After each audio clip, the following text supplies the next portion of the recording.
ఓం సాయిరామ్ శ్రీమాత్రే నమః. అమ్మ బిడ్డలందరికీ నమస్కారం ఫ్రెండ్స్. ఎలా ఉన్నారండి?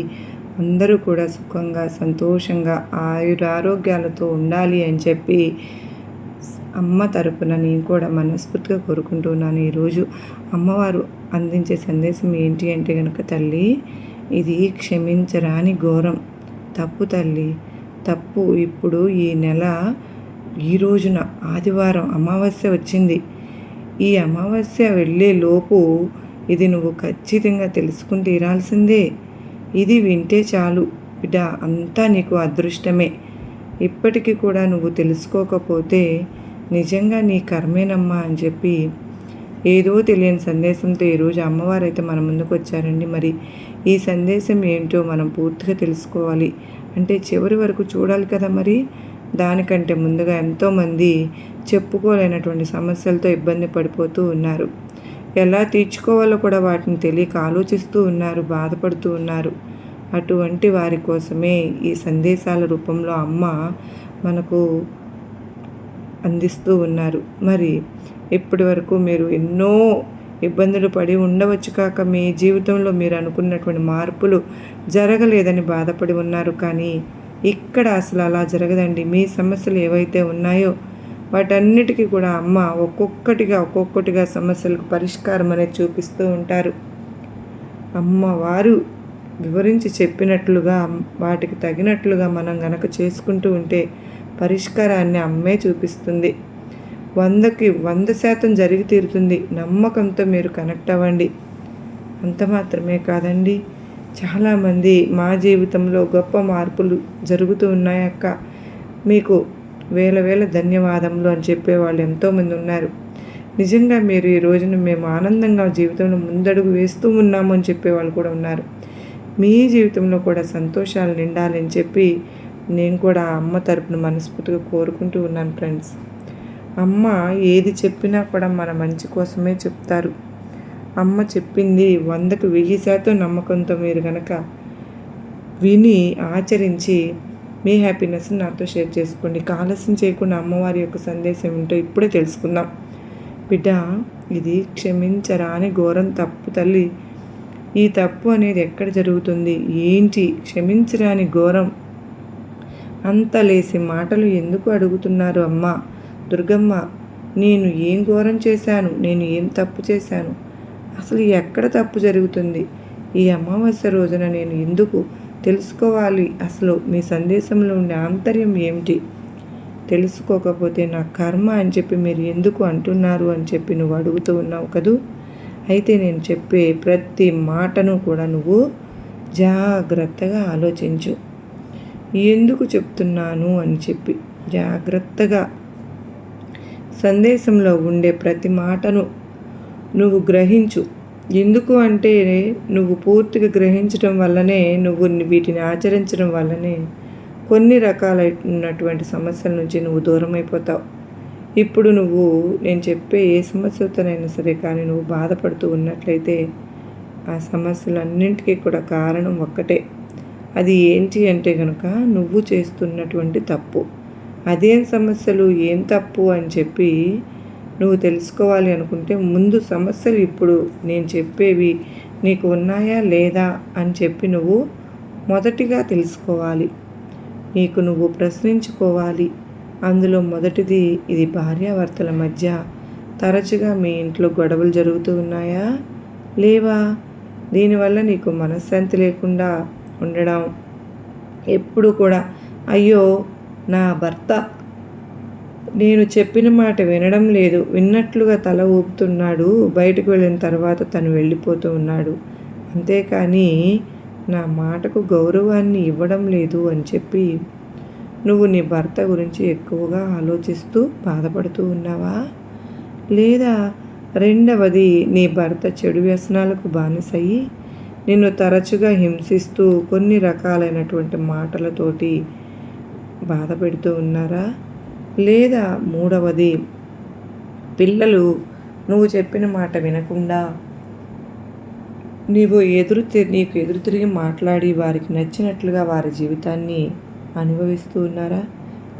లేకుంటే పిల్లలు చక్కగా చెప్పిన మాట విన్నట్లుగా నటిస్తూ వారు చేసే పనులు వారు చేస్తూ ఉన్నారా? చదువులో వెనకబడి ఉన్నారా? ఒకవేళ చదువులు పూర్తయితే ఏదైనా సరే కానీ దురలవాట్లకు వ్యసనపరులై ఇంట్లో నీ మాటకు పూర్తి వ్యతిరేకను చూపిస్తున్నారా? ఇక తరువాతది ముఖ్యంగా ఇంట్లో డబ్బు అనేది నిలవడం లేదా? తెచ్చిన డబ్బు తెచ్చినట్లుగా ఖర్చు అయిపోతూ ఉంటుందా? ఆదాయం తక్కువగా ఖర్చులు ఎక్కువగా మారుతూ ఉన్నాయా? ఈ యొక్క ఇంట్లో వాడుకునే ఖర్చులు మాత్రమే కాకుండా మళ్ళీ ప్రత్యేకించి అనారోగ్య సమస్యలు అనేవి వెంటాడి వేధిస్తూ ఉన్నాయా? వాటితో పాటుగా హాస్పిటల్ బిల్లులు కూడా ఎక్కువగా అయిపోతున్నాయా? చిన్న చిన్న కోరికలు తీర్చుకోవడానికి కూడా నీ జీవితం కష్టతరంగా మారిందా? అంతేకాకుండా డబ్బు పరంగా కొంతమంది విషయాల్లో కొన్ని అవమానాలు అనేవి పొందావా? కుటుంబ సభ్యుల మధ్య కలహాలు అనేవి వస్తున్నాయా? లేదా బయటకు వెళ్తే గౌరవాన్ని ఇవ్వడం లేదా? నలుగురిలో పేరు ప్రఖ్యాతులు అనేవి దక్కించుకోలేకపోతూ ఉన్నాము. ఏదైనా పని చేస్తూ ఉంటే ఆ పనిలో ముందడుగు వేయకుండా ఆ పని ఎప్పటికప్పుడు కూడా నీకు నష్టాన్ని అందిస్తూ ఉన్నాయా? నీకు మనశ్శాంతి లేకుండా చేస్తూ ఉందా? ఎప్పుడు కూడా మానసికమైన అశాంతి, అలజడి, ఏదో కోల్పోయినట్లుగా అసంతృప్తి. అంత మాత్రమే కాదు, ఇంట్లో సరిగ్గా నిద్ర పట్టడం లేదు, ఎవరితోనూ మాట్లాడాలనిపించటం లేదని చెప్పి అనిపించకపోవడం, మాట్లాడాలనిపించాలంటలేదు, తరచుగా ఊరికినే అంటే చిన్న పని చేసినా కూడా అలసిపోతూ ఉంటాం. అంత మాత్రమే కాదు, తరచుగా ప్రతిరోజు కూడా తలనొప్పి వస్తూ ఉంటుంది. ఇంట్లో అంత వాతావరణం గందరగోళంగా, నెగిటివ్గా, ఏ పని చేయాలి అని చెప్పి అనిపించినంతగా ఎప్పుడు కూడా ఏదో కోల్పోయినట్లుగా పడుకోవాలి అని చెప్పి అనిపించడం, ఎవరితో మాట్లాడాలి అని చెప్పి అనిపించకపోవడం, జీవితం మీద ఆశ లేకపోవడం, ఇటువంటివన్నీ కూడా నీ జీవితంలో జరుగుతూ ఉన్నాయా? అయితే ఇక్కడ తప్పు నీ దగ్గరే జరుగుతూ ఉంది. అవును తల్లి, ఏంటి దుర్గమ్మ, నాకు వీటన్నింటిలో అన్ని సమస్యలు ఉన్నాయి అని కొంతమంది చెప్తూ ఉన్నారు. మరి కొంతమంది కొన్ని సమస్యలు అయితే ఉన్నాయి దుర్గమ్మ, కొన్ని అయితే లేవు అని చెప్పి మరి కొంతమంది దుర్గమ్మ 1-2 సమస్యలు అయితే ఉన్నాయి, మరి సమస్య అయితే మాత్రం ఉంది. ఈ వచ్చిన సమస్యలను నేను ఎలా తీర్చుకోవాలి అని చెప్పి నువ్వు నన్ను ప్రశ్నిస్తే కనుక బిడ్డ, నేను ఇప్పుడు చెప్పేది నువ్వు జాగ్రత్తగా కళ్ళు మూసుకుని శ్రద్ధగా ఆలకించు. అదేంటి తెలుసా? ఒక మనిషి జీవితంలో ప్రశాంతంగా ఎటువంటి కష్టాలు అనేవి లేకుండా ఆనందంగా సంతోషంగా గడపాలి అంటే ఆ మనిషి ఎంతో అదృష్టం చేసుకుని ఉండాలి. కానీ ఈ రోజున మాత్రం మనకు ఆదివారంతో పాటు అమావాస్య కలిసి రావడం, పైగా గ్రహణంతో పాటు కలిసి రావడం అనేది చాలా చాలా విశేషం.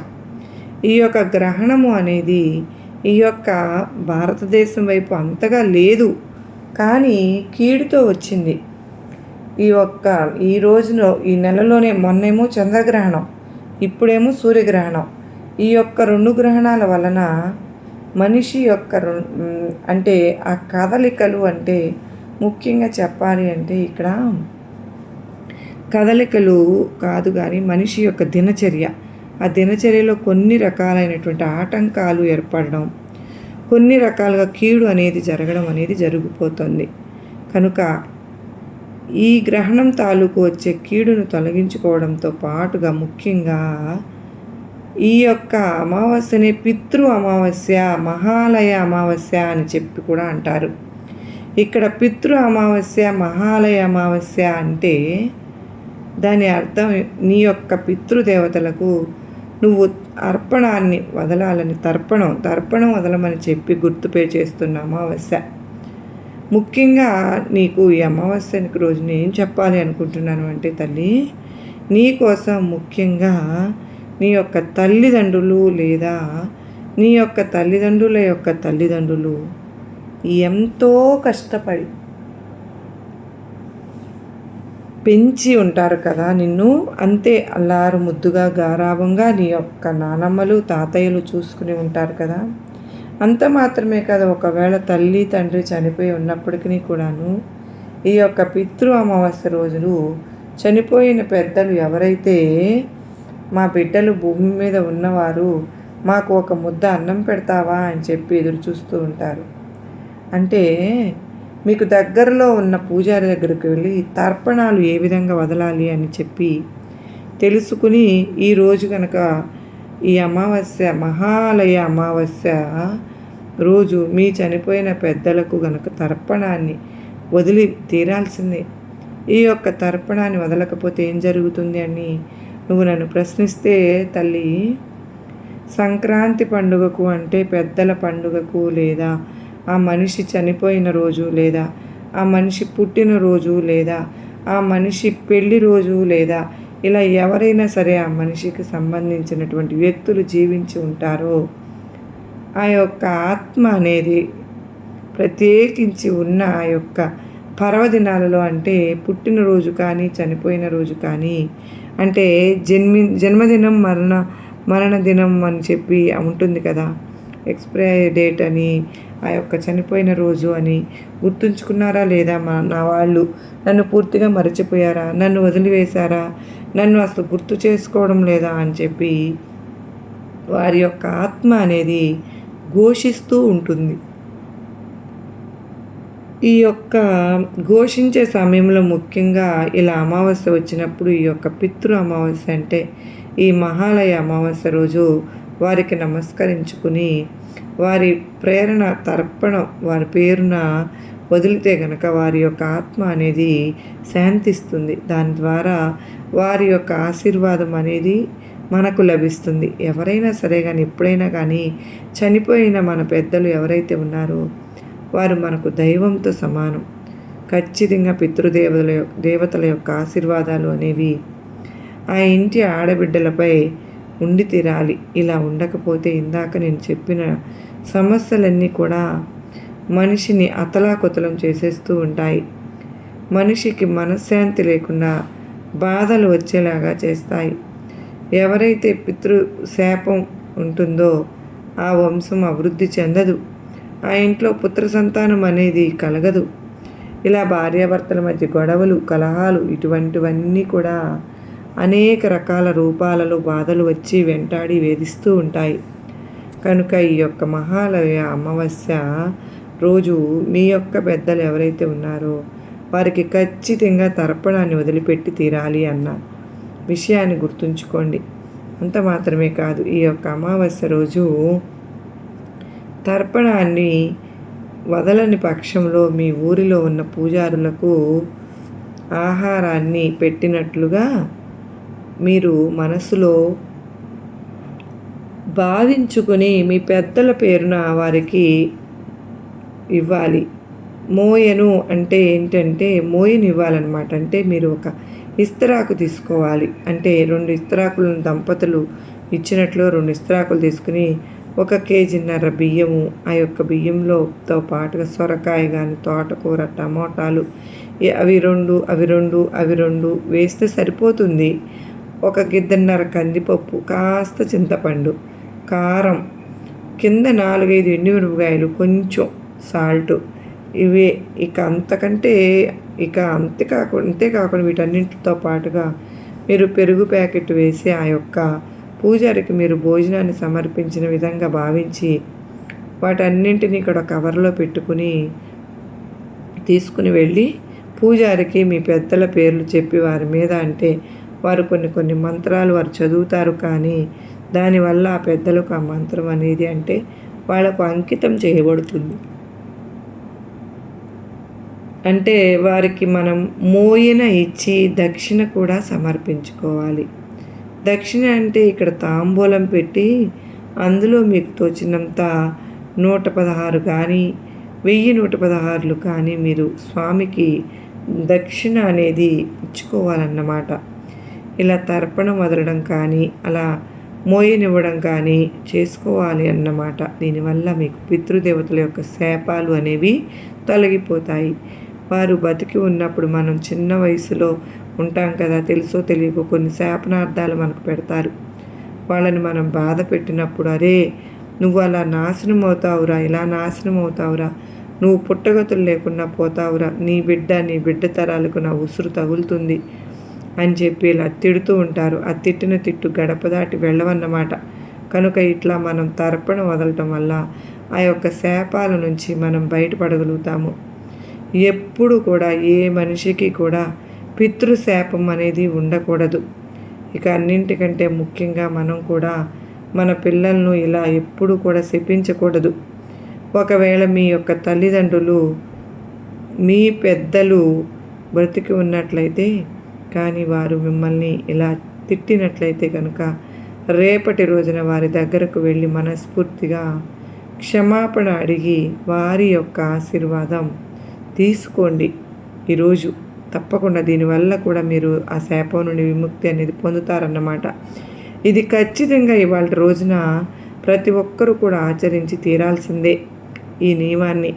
ఈరోజు గ్రహణం యొక్క అంటే సూర్యగ్రహణం అనేది వచ్చింది కనుక ఈ యొక్క గ్రహణం అని మనం చెప్పుకుని కనుక పట్టు విడుపు స్నానాలు ఏవి కూడా చేయవలసిన అవసరం లేదు. కానీ కాకపోతే గర్భిణీ స్త్రీలు మాత్రం ఆ యొక్క గ్రహణ సమయంలో బయటికి రాకుండా ఉండండి. ఇక అంత మాత్రమే కాదు, ఇవాళ రోజున అమావాస్య రోజు ఇంటికి బూడిద గుమ్మడికాయతోటి దిష్టి తీసివేయండి. ఎందుకో తెలుసా తల్లి, నీ ఇంటి మీద, ఇంటిలో ఉండే నీ కుటుంబం పైన చాలామంది కళ్ళు ఉన్నాయి. వారు నీ ఎదుగుదలను, నీ సంతోషాన్ని, నీ ఆనందాన్ని చూడలేకపోతున్నారు.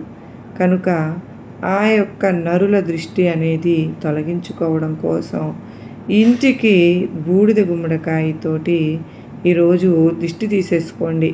అంత మాత్రమే కాదు, ఇంట్లో ఉన్న మీ యొక్క పిల్లలకు లేదా మీకు మీరైనా సరే కానీ లేదా మీకంటే పెద్దవాళ్ళు ఉంటే వారి చేతనైనా మీకైనా కానీ ఎర్ర నీళ్ళు దిష్టి తీసేయించుకోండి. ఎర్ర నీళ్ళు అంటే చెంబుడు నీళ్ళు తీసుకుని అందులో కొంచెం పసుపు, కొంచెం షర్పు వేస్తే అది ఎరుపు రంగులోకి వచ్చేస్తుంది. ఆ తర్వాత అందులో రాళ్ళ ఉప్పు, వెంట్రుకలు, కాస్త నల్ల బొగ్గు, ఎండు మిరపకాయలు వీటన్నింటినీ కూడా వేసి వేలుతో తిప్పేసుకుని తలపై భాగం నుంచి ఎడమ చేతి వైపు 5 సార్లు, కుడి చేతి వైపు 5 సార్లు చక్కగా ఇరుగు దిష్టి, పొరుగు దిష్టి, ఇంట్లో వాళ్ళ దిష్టి, పక్కన వాళ్ళ దిష్టి, బంధువులు ఏడుపులన్నీ పోవాలి అని చెప్పి దిష్టి తిప్పి వేసేసుకొని ఈరోజు సాయంత్రం కానీ సంధ్యా సమయంలో, అంటే ఈరోజు అమావాస్య కదా, 6 గంటల నుంచి 7 గంటల లోపు అలా దిష్టి తీసివేసుకొని ఎవ్వరూ తొక్కని ప్రదేశంలో నీటిని పారబోసేసి వెనక్కి తిరిగి చూడకుండా ఇంట్లోకి వచ్చేసి కాళ్ళు చేతులు మొహం కడుక్కొని ఇంట్లోకి రావాలి. దీనివల్ల మీకున్న నరఘోష, నరదిష్టి అంతా కూడా పూర్తిగా వెళ్ళిపోతుంది. మీ బిడ్డలకు కూడా ఇదే పని చేయండి. దీనివల్ల చాలా వరకు కూడా నరఘోష అనేది మీ నుంచి బయటపడతారు. పైగా ఇప్పుడు గ్రహణంతో పాటు కూడా వచ్చింది కనుక మన వైపు అంత ఎఫెక్ట్ అనేది లేకపోయినప్పటికీ కూడాను కీడుతో వస్తుంది. కాబట్టి మన పండితులు కీడుతో చెప్తూ ఉన్నారు కనుక ప్రతి ఒక్కరూ కూడా ఇలా చేసుకుని తీరితే మన యొక్క జీవితంలో అంతా కూడా అదృష్టం కలిసి వస్తుంది. ఎప్పుడైనా సరే కానీ ఇలా వచ్చే అమావాస్యను ఉపయోగించుకుని పితృదేవతలకు గుర్తు చేసుకొని వారికి తర్పణాన్ని వదిలి ఈ చిన్న పని చేసుకోండి. అంత మాత్రమే కాదు, ఈ యొక్క అమావాస్య రోజు సాయంత్రం సమయంలో చక్కగా స్నానం చేసి సంధ్యాదీపాన్ని లక్ష్మీదేవికి పెట్టండి. దీనివల్ల మీ ఇంట్లో నలుమూలలో ఉన్న నకారాత్మక శక్తులన్నీ తొలగిపోయి జ్యేష్ఠ లక్ష్మీదేవి బయటకు వెళ్ళిపోయి లక్ష్మీదేవి ఇంట్లోకి అడుగు పెడుతుంది. ఎందుకో తెలుసా, అమావాస్య అంటే ఆ మహాలక్ష్మీదేవికి చాలా చాలా ఇష్టమైన రోజు కనుక ఖచ్చితంగా లక్ష్మీదేవికి దీపాన్ని పెట్టుకోండి. ఇవాళ రోజున అందరూ కూడా తలస్నానం చేయాలి. నలుపు రంగు వస్త్రాలు అనేవి ధరించనే కూడదు. ఇలా చిన్న చిన్న నియమాలతోటి ఇవాళ అమావాస్య రోజు కనుక మనం చేసుకున్నట్లయితే మనకున్న దోషాలు, కర్మలు, పితృశాపాలు అన్నీ కూడా తొలగిపోతాయి. బిడ్డ, క్షమించరాని ఘోరం అంటే మనకు పెద్దల విషయంలో తెలుసో తెలియకో చేసిన తప్పులు కూడా ఘోరంతోనూ సమానం. కనుక మనకు భగవంతుని యొక్క ఆశీర్వాదంతో పాటు పితృదేవతల ఆశీర్వాదాలు కూడా ఖచ్చితంగా ఉండాలి. అలా ఉండకపోతే మనం తప్పు చేసినట్లే అవుతుంది. అవి కనుక ఉంటే ఏ గండం నుంచైనా మనం బయటపడవచ్చు, ఏ అదృష్టాన్నైనా కానీ దక్కించుకోవచ్చు. ఇక ఎంత చెప్పినా కూడా నువ్వు తెలుసుకోకపోతే నిజంగా నీ కర్మే అని చెప్పి నేను వదిలేస్తానమ్మా, నేను కూడా ఏం చేయలేను, అర్థమైందా అని చెప్పి ఈరోజు అమ్మవారైతే మనకు అత్యద్భుతమైన సందేశాన్ని అందించారు కదండి. మరి ఈ సందేశంలో ఎంతో గొప్ప ఆంతర్యం ఉంది కదూ. అమ్మవారు ఏం చెప్పాలి అని అనుకుంటూ ఉన్నారో అమ్మవారు మనకు బాగా పూర్తిగా అర్థమయ్యేటట్లు చెప్పారు కదా. మరి అమ్మవారు చెప్పాలి అనుకున్నటువంటి సందేశంతో ఉండే ఆంతర్యం మనందరం కూడా గ్రహించాము అని చెప్పి నేను అనుకుంటూ ఉన్నాను ఫ్రెండ్స్. మరి ఈ వీడియో మీ అందరికీ కూడా నచ్చింది అని కూడా అనుకుంటూ ఉన్నాను. నచ్చింది, అర్థమైంది, గొప్ప ధైర్యాన్ని ఇచ్చింది అని చెప్పి అనిపించిన వారు ప్రతి ఒక్కరూ ఈ వీడియోకి చిన్న లైక్ ఇవ్వండి. లైక్ ఇచ్చిన వెంటనే కనుక మీరు చక్కగా ఎవరైతే సబ్స్క్రైబ్ చేసుకోలేదు ప్లీజ్ అండి సబ్స్క్రైబ్ చేసుకుని వీడియోకి సపోర్ట్ చేయండి. తప్పకుండా మీరు అమ్మ బిడ్డలకు వీడియో రీచ్ అవుతుంది. మొదటిసారి మన అమ్మ సన్నిధి ఛానల్లోకి వచ్చినట్లయితే మన ఛానల్ సబ్స్క్రైబ్ చేసుకుని నాకు సపోర్ట్ చేయండి ఫ్రెండ్స్. మరో చక్కని అమ్మవారి సందేశంతో కలుసుకునేంతవరకు ఈరోజు అమ్మవారి యొక్క ఆశీస్సులతో, ఆ పరమేశ్వరుని యొక్క ఆశీస్సులతో మనందరిపైన, మన కుటుంబ సభ్యులపైన ఎల్లవేళలా ఉండాలని మనస్ఫూర్తిగా నేను కూడా కోరుకుంటూ ఉన్నాను ఫ్రెండ్స్. మనందరికీ అమ్మవారి కృప, కరుణ, కటాక్షములు లభించాలి అని ఆ తల్లిని మనస్ఫూర్తిగా వేడుకుంటూ ఉన్నానండి. ఈరోజు అమ్మవారు చెప్పినట్లుగా ఖచ్చితంగా అమావాస్య రోజు, అందుకోసమే మీ అందరి కోసం ఎర్లీగా చేసి అర్థం చేసుకుంటారు అని చెప్పి పెట్టాను. మీరు తెలుసుకోవాల్సిన విషయాలన్నీ తెలుసుకుని అమ్మ చెప్పినట్లుగా మనం గనక ఫాలో అయినట్లయితే ఇవన్నీ కూడా మనకు మంచి పునాదుల్లాగా మన జీవితానికి ఉపయోగపడతాయండి. ఒక్కొక్క మెట్టు ఎక్కుతూ మనం విజయ శిఖరాలను అధిరోహిస్తూ చక్కని అమ్మ బాటలో నడుస్తూ అమ్మ ఏమైతే చెప్పారో అది తూచా తప్పకుండా పాటించి తీరండి. ఈరోజైతే ఈ అమావాస్య రోజున అమ్మ చెప్పిన దానిలోని అర్థాన్ని గ్రహించి మనం ఆ విధంగా చేసుకోవాలని మనస్ఫూర్తిగా ఆ తల్లిని మనకు సహాయం చేయమని కోరుకుంటూ సర్వే జనా సుఖినో భవంతు. శ్రీమాత్రే నమః.